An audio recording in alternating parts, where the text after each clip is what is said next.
Iya, selamat malam. Di sini saya Hakani Lubis. Saya perwakilan dari kelompok 6, yaitu dari mata kuliah Ilmu Sosial dan Budaya Dasar. Di sini saya dengan Bapak saya selaku lawan bicara diskusi mengenai ilmu sosial, budaya dasar, dan pembagian kehidupan manusia. Mungkin sedikit mau menjelaskan detail-detail yang sudah kita research melalui beberapa sumber di Google ya. Jadi nanti kita mau menjelaskan apa yang sudah kita dapat yang kita research melalui sosial media, Google, menjelaskan beberapa sedikit, baru nanti kita diskusikan dan tanya jawab, dan kita peroleh sesuatu yang belum kita temui atau ketahui dia yang ada di sosial media. Di sini saya mau nanya sama bapak saya. Aku kan kelompok 6, itu ilmu sosial dan budaya dasar mata kuliahnya.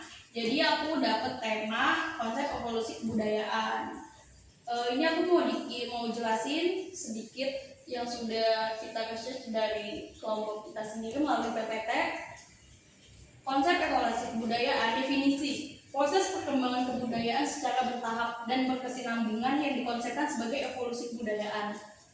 Faktor mendorong perkembangan budidaya dan akal pikiran manusia dalam menghadapi tantangan hidup. Inti evolusi, kemampuan akal dan budi manusia menaklukkan alam dan menciptakan sarana hidup kebudayaan. Lanjut, ada pembagian masa kehidupan manusia. Sedangkan untuk sejarah kebudayaan di Indonesia, R. Sukmono 1973 dibagi menjadi 4 masa, yaitu itu menurut R. Sukmono ya, pada tahun 1973 dibagi menjadi 4 masa sejarah budaya itu, yaitu nomor 1 zaman prasejarah. Zaman permulaan adanya manusia dan budaya sampai kira-kira abad ke-5 Masehi. Yang kedua, zaman purba, yaitu sejak datangnya pengaruh India pada abad Masehi sampai runtuhnya Majapahit sekitar 1500 Masehi. Yang ketiga, ada zaman Madya, yaitu sejak datangnya pengaruh Islam menjelang akhir kerajaan Majapahit kira-kira sampai akhir abad ke-19. Dan yang keempat, ada zaman baru atau zaman modern, yaitu sejak masuknya anasir barat Eropa dan teknik modern kira-kira sampai tahun 1900-an hingga sekarang. Next slide. Selanjutnya ada dinamika peradaban global, yaitu dampak gelombang ketiga, revolusi informasi. Gelombang ketiga ini ditandai dengan kemajuan teknologi informasi dan mempermudah manusia berkomunikasi. Kemajuan terjadi di bidang komunikasi, data, pemrosesan, penerbangan, angkasa luar, dan energi terbarukan. Perilaku manusia bisa berubah dan bergerak cepat di era global. And then, perubahan di era global menurut John Naisbitt. Globalisasi memunculkan perubahan-perubahan yang acuan dialami di negara-negara dunia, seperti kemajuan yang pesat di bidang teknologi informasi. Menghasilkan globalisasi di samping kemajuan dalam sarana transportasi. Dalam era global, hubungan antara manusia tidak terbatas, tidak hanya antar negara, tetapi dengan itu orang bisa berkomunikasi dengan orang lain di negara lain. Jadi berkomunikasinya tidak antar negara aja, jadi bisa di negara-negara lain, serta dapat berpindah-pindah dari satu negara ke negara lain dengan cepat. Next, ada gelombang peradaban menurut Alvin Toffler. Teori 3 gelombang peradaban Alvin Toffler. Menurut Alvin Toffler, peradaban umat manusia sampai saat ini telah mengalami 3 gelombang. Gelombang pertama yaitu peradaban teknologi pertanian mulai sekitar 8000 sebelum Masehi sampai 1500 Masehi. Contohnya, the first wave dikenal dengan revolusi hijau. Gelombang 2, peradaban teknologi industri berlangsung mulai 1500 Masehi sampai 1970 sebelum Masehi. Contohnya, masa gelombang kedua adalah masa revolusi industri. Dan gelombang ketiga, peradaban informasi berlangsung mulai 1970 Masehi hingga sekarang. Gelombang ini melahirkan suatu masyarakat dunia yang dikenal dengan sebutan The Global Village, kampung global, atau sebutannya kampung global. Ya, pembagian masa kehidupan manusia, masa prasejarah. Jadi tema kita itu judulnya dalam pembagian masa kehidupan manusia, masa prasejarah, masa sebelum manusia mengenal tulisan. Contoh penemuan revolusioner, penemuan roda, transportasi, dan bahasa komunikasi sosial. Masa sejarah, masa ketika manusia telah mengenal tulisan. Dan masa sejarah bermula ketika ada catatan tertulis dan untuk dijadikan rujukan. Ya, itu jadi kesimpulannya, peradaban adalah dinamika perubahan menuju kemajuan. Peradaban terus berevolusi didorong oleh kemampuan akal manusia. Saat ini berada di era peradaban informasi yang menghasilkan globalisasi. Jadi itu yang udah kita temuin melalui beberapa sumber di Google. Jadi kali Bapak bisa menjelaskan apa yang Bapak ketahui soal bagian masa kehidupan manusia, budaya, masa sejarah. Tadi kan temanya perubahan, evolusi, peradaban, Kebudayaan, masa evolusi kebudayaan. revolusi kebudayaan.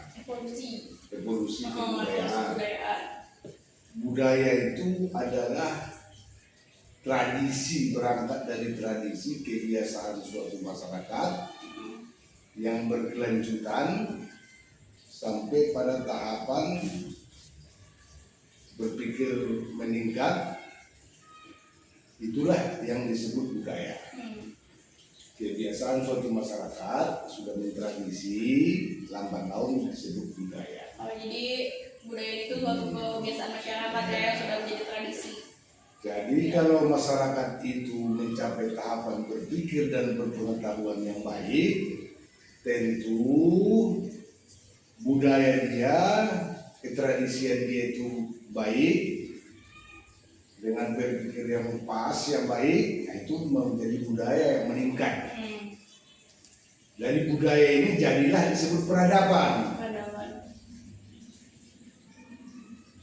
Ya, jadi itu ya sedikit tentang apa budaya secara harfiah, secara literal. Jadi berangkat dari masyarakat primitif yang mentradisikan sesuatu sifat-sifat kemanusiaan dalam suatu masyarakat itu menjadi baku, itu disebut budaya. Peningkatan budaya ini secara estetika sudah mencapai tahapan yang pas, itu yang disebut peradaban. Jadi kalau sifat-sifat budaya atau budaya masyarakat yang tidak sampai tahapan-tahapan etika, itu tidak layak disebut budaya. Peradaban, tidak layak disebut peradaban.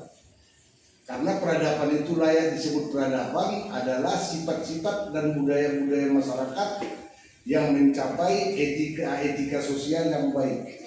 Ya, jadi tetap mengikuti norma-norma. Harus, makanya yang disebut peradaban itu, boleh disebut peradaban itu adalah hasil dari budaya-budaya manusia yang mempunyai etika.